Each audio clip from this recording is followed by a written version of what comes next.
ಹೌದು, ಅವಳು ಒಳ್ಳೆಯವಳೆ. ಹಾಗಿದ್ರೆ ಒಂದು ಮಾತು ಹೇಳ್ತೀನಿ ಕೇಳು. ಒಳ್ಳೆಯವರು ಅಪ್ಪಿ ತಪ್ಪು ಮಾಡಿದಾಗ ಶಿಕ್ಷೆ ಅವ್ರನ್ನ ಬದಲಾಯಿಸಲ್ಲ, ಕ್ಷಮೆ ಅವ್ರನ್ನ ಬದಲಾಯಿಸುತ್ತೆ. ಏನೋ ಕೆಟ್ಟಗಳಿಗೆ ಹೀಗೆಲ್ಲ ಆಗೋಯ್ತು. ದೀಪಿಕಾ ನನ್ನ ಹತ್ರ ಅಳ್ತಾ ಬಂದು ಕ್ಷಮೆ ಕೇಳಿದ್ಲು. ಅವಳು ನಿನ್ನ ಹತ್ರ ಮಾತಾಡೋದಕ್ಕೆ, ನಿನ್ನ ಹತ್ರನೂ ಕ್ಷಮೆ ಕೇಳೋದಕ್ಕೆ ಆಚೆ ನಿಂತಿದ್ದಾಳೆ. ದೀಪಿಕಾ,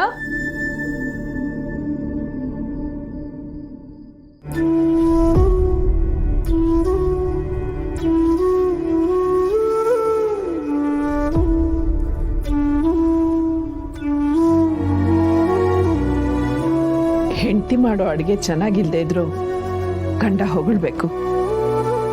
ಹೆಂಡತಿ ತಪ್ಪು ಮಾಡಿದ್ರು ಅವಳು ಕ್ಷಮೆ ಕೇಳೋದಕ್ಕೆ ಮುಂಚೆ ಗಂಡ ಅದವನು ಕ್ಷಮಿಸ್ಬೇಕು. ಒಳ್ಳೆ ಗಂಡನ ಲಕ್ಷಣ ಅದೇನೆ. ಅರ್ಥ ಆಯ್ತಾ? ಗಂಡ ಹೆಂಡತಿ ಜಗಳ ಉಂಡು ಮಲ್ಗೋ ತನಕ ಅಂತಾರೆ. ನಾಳೆ ಬೆಳಗಾಗೋಷ್ಟರಲ್ಲಿ ನೀವಿಬ್ರು ನಗ್ನಗ್ತಾ ಇರಬೇಕು, ಇಲ್ಲ ಅಂದ್ರೆ ನಾನು ನಗಲ್ಲ.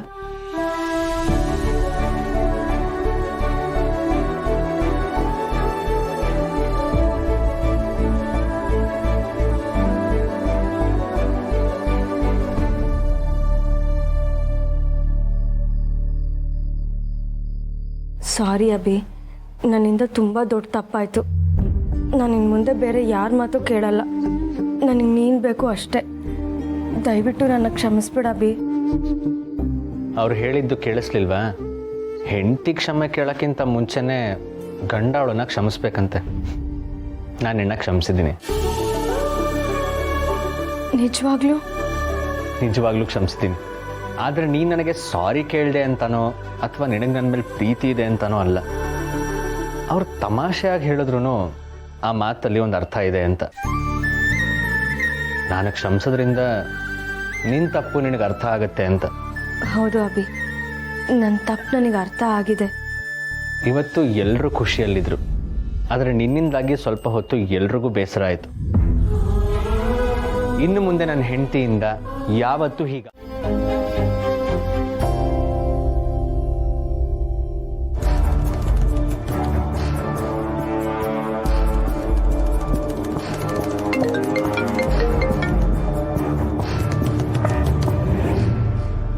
ಸಮರ್ಥ ಈಗಷ್ಟೇ ಮನೆಯಿಂದ ಹೊರಟ.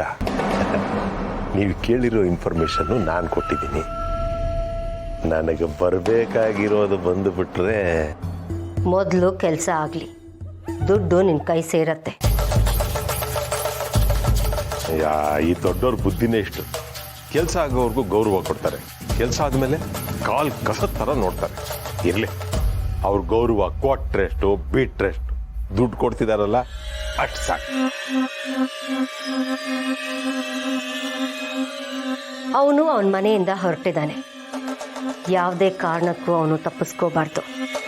ಅವನ್ನ ಲಾಕ್ ಮಾಡಿಕೊಂಡು ಕರ್ಕೊಂಡು ಹೋಗಿ. ಅಕಸ್ಮಾತ್ ಅವನೇನಾದರೂ ತಪ್ಪಿಸ್ಕೊಳ್ಳೋಕೆ ಪ್ರಯತ್ನ ಪಟ್ಟರೆ ಅವನ ಕಥೆನ ಮುಗಿಸ್ಬಿಡಿ.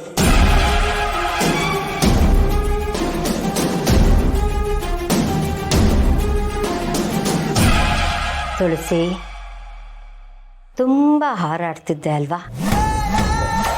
ಇವತ್ತಿಂದ ನಿನ್ನ ಹಾರಾಟ ಎಲ್ಲ ನಿಂತು ಹೋಗುತ್ತೆ. ನಾನು ಕೊಡೋ ಶಾಕ್ನ ತಡ್ಕೊಳ್ಳೋಕೆ ರೆಡಿ ಆಗು. ನೆನ್ನೆ ನೀವು ಬೇಗ ಆಫೀಸಿಗೆ ಹೋಗಬೇಕು ಅಂದಿದ್ದಕ್ಕೆ ಇವತ್ತು ಬೇಗ ಎದ್ದು ತಿಂಡಿ ರೆಡಿ ಮಾಡಿದ್ದೀನಿ. ಇಲ್ಲ ಅಂದರೆ ನೀವು ತಿಂಡಿ ತಿಂದೆ ಹೋಗ್ಬಿಡ್ತೀರೇನೋ ಅಂತ ಯೋಚನೆ ಆಗ್ಬಿಡ್ತಿತ್ತು. ಅದಕ್ಕೆ ಅಡುಗೆ ಕೆಲಸಗಳನ್ನ ನೀವು ಒಬ್ಬರೇ ಯಾಕೆ ಮಾಡ್ತಾ ಇದ್ದೀರಾ?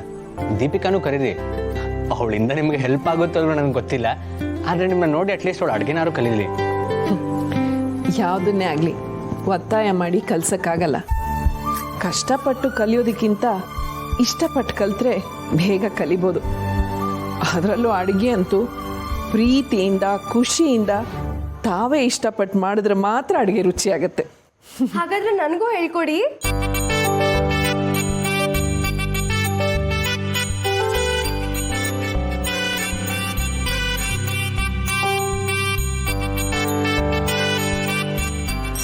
ನಾನು ಇಷ್ಟಪಟ್ಟೆ ಕೇಳ್ತಾ ಇದ್ದೀನಿ, ನನಗೂ ಅಡುಗೆ ಹೇಳ್ಕೊಡಿ. ನಾನು ಮಾಡೋ ಅಡುಗೆ ಫುಲ್ ರುಚಿಯಾಗಿರ್ಬೇಕು. ಸಂಜೆ ಅದನ್ನ ತಿಂದು ಮತ್ತೆ ಬೇಕು ಅಂತ 2 ಸಲ ಹಾಕ್ಸ್ಕೋಬೇಕು. ಅರೆ ಇದೇನಿದು ಆಶ್ಚರ್ಯ, ನಾವೆಲ್ಲರೂ ಬೇಗ ಎದ್ದಿದ್ದೀವೋ ಅಥವಾ ನಿದ್ದೆಲ್ಲ ಕನ್ಸ್ ಕಾಣ್ತಾ ಇದೀವೋ? ಬ್ರೋ, ಇದು ಕನ್ಸೇನಲ್ಲ, ಇದು ನಿಜಾನೇ. ನಾನು ನಿನ್ ತಂಗಿ ನಿಧಿನೇ. ಇದೇನೋ ಇದು ಚಿನುಕುರುಳಿ ಇಷ್ಟು ಬೇಗ ಎದ್ದು ಅಡುಗೆ ಮನೆ ಕಡೆ ದಾರಿ ಕೇಳ್ತಿದೆ. ಹೇಳಿದ್ಲಲ್ಲ, ಬಾವಿ ಗಂಡನ ಬಾಯಿ ಸಿಹಿ ಮಾಡಬೇಕು, ರುಚಿಯಾಗಿ ಅಡುಗೆ ಮಾಡಬೇಕು. ಎಲ್ಲ ಹೆಣ್ಮಕ್ಳಿಗಿರೋ ಆಸೆನೇ ಇವಳಿಗೂ ಇರೋದು. ಈ ಆಸೆ ಆದಷ್ಟು ಬೇಗ ನನ್ನ ಹೆಂಡತಿಗೆ ಬರಲಿ ಅನ್ನೋದು ನನ್ನ ಆಸೆ.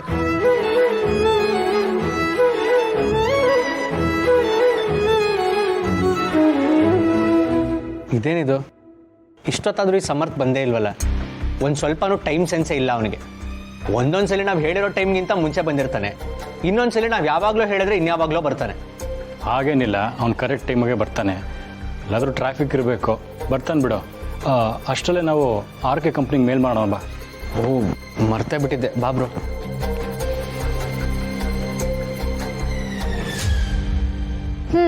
ನಿಧಿ, ಮೊದಲನೇ ದಿನ ಕ್ಲಾಸಿಗೆ ಬರ್ತಿದ್ಯಾ?